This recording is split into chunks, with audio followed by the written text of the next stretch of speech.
Hi everybody, this is Jason with the Laser Team, and I am excited to show you what's new in version 3.0 of the Laser Activated Shot Reporter.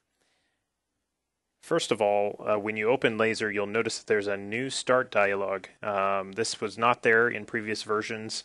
It allows you to pick your camera, your resolution, and a previously saved target zone setup or a target array. If you don't have a target array that you want to restore, you can click on None.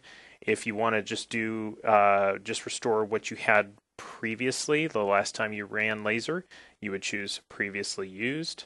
Or if you have one that you've saved, which we'll go over in a little bit, you can choose that from this list.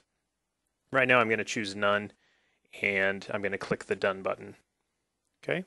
The next thing you'll notice is that hints are something new in version 3.0. These little hints come up when you first start Laser for the first time, and they kind of tell you what the next step is. So this is for new users to kind of give you a little bit of guidance, help you know what you need to do next. And so this hint is basically just telling us that we need to use the mouse to create a target zone. And then once we do that, so I'm going to click the OK button on that. I'm going to create a target zone up here in the A zone. And then it's going to give us another hint, and it's going to say, okay, what you need to do next is click the Start Shooting button. That's a new feature that is geared obviously towards brand new users who have never used the system before, but I figured we should mention that just in case that caused a little bit of questions or concerns. Obviously, if you're an experienced user and you don't want to see these, there is a way to turn them off. You just click on the Stop Showing Hints button, the little link there, and then showing hints will no longer happen. The setting that controls that, if you want to turn them back on for some reason, is down here in the general display options. You can say show me hints and then just turn that on like that. Okay, so we'll zoom back out. Let's go to the changelog and take a look at what's changed. We've rearranged the user interface a little bit. You'll notice that up at the very top, the very top of the image now comes all the way up to the top of the window. That's because we've moved a lot of the stuff that used to be up there down to the bottom. So you'll notice that target options, which is this button here on the bottom left, is now down here, as well as the calibration bars and the recalibrate button. Those all used to be at the top of the image. So to make use or better use of the space that we have available in the window, we went ahead and moved those down to the bottom. And they should function exactly the same way as they did before. The other thing we did is we cleaned up the timer area a little bit.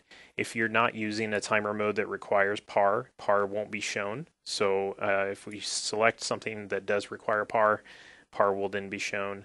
If we choose call targets, it's going to show us the number of targets that you want to be called. And you can obviously change these settings very quickly from here before you click the Start Shooting button. So that's moved and kind of rearranged a little bit down there. Okay. So let's take a look at what else is new. The second thing on the list is hints for new users. We kind of went over that a little bit. That's obviously, again, just for new users. If you don't like them, just turn them off. You won't see them again. Camera starts automatically. You saw that. What I should also mention is that in the settings screen, if you plug a camera in after Laser is started, you'll see that camera show up eventually after Windows is done initializing it. You'll see your camera in the list if you plug it in after Laser starts. That's gotten even us a couple times where we plug something in after Laser started and we go, oh, we have to restart Laser. And you don't need to do that anymore. Laser is going to keep tabs on new devices and that kind of thing. I clicked the wrong button there. Let's close settings and go to the changelog again. Saving and loading of target arrays. This is the big one that a lot of people have been asking for.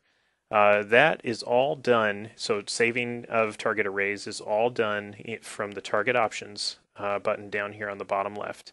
So if we click on that, it comes up with the target options window, and down at the bottom, let me zoom in here, down at the bottom it allows you to type in a name for the target array that you want to save. So if I said single target and I clicked on save, now that this setup has been saved to disk. Not only has this target setup been saved to disk, but so has my timer settings, and so have all of the settings in the settings screen, as well as my zoom levels. So if I had zoomed in on that target, it would have saved the zoom level as well, so that you can restore that automatically. So now to restore a target array, you can obviously do that from the start screen, which we already saw, or you can go back to the target options.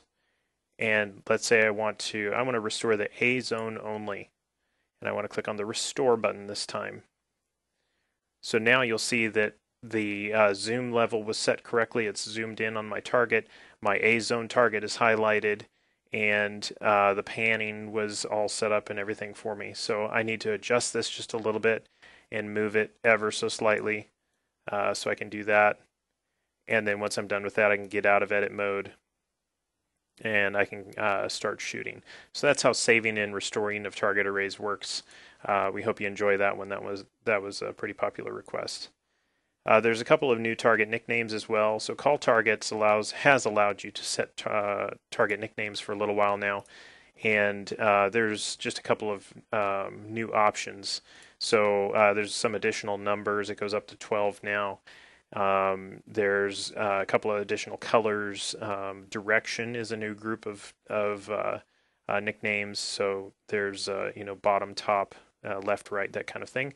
There's a couple additional shapes, and then obviously we still have the alphabet available if you want to use that as your target indicators.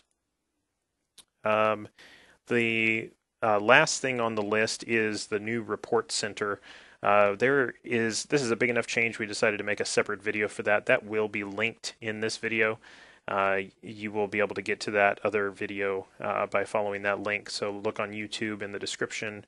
We'll also try and annotate it so that you can click on it from there. Suffice it to say, you just go to the reports just like you did before by clicking on the button on the top right, and then a separate window pops up. It shows you all of your saved targets from today automatically. So you'll notice that we've got a couple of saved targets from today, and you can change your options for what targets you want to see. So I could say, well, I want to see targets from this week, and then I can click the refresh button, so on and so forth. And then I can analyze the data by clicking on what report I want to run over that data, and then click on Run Report. So there's lots and lots of other features available inside of the Report Center. I do encourage you to go watch that other video. But as far as this video goes, that's it for now. We hope you enjoy the changes in version 3.0. We're excited about the things to come, and we appreciate your business. Thanks.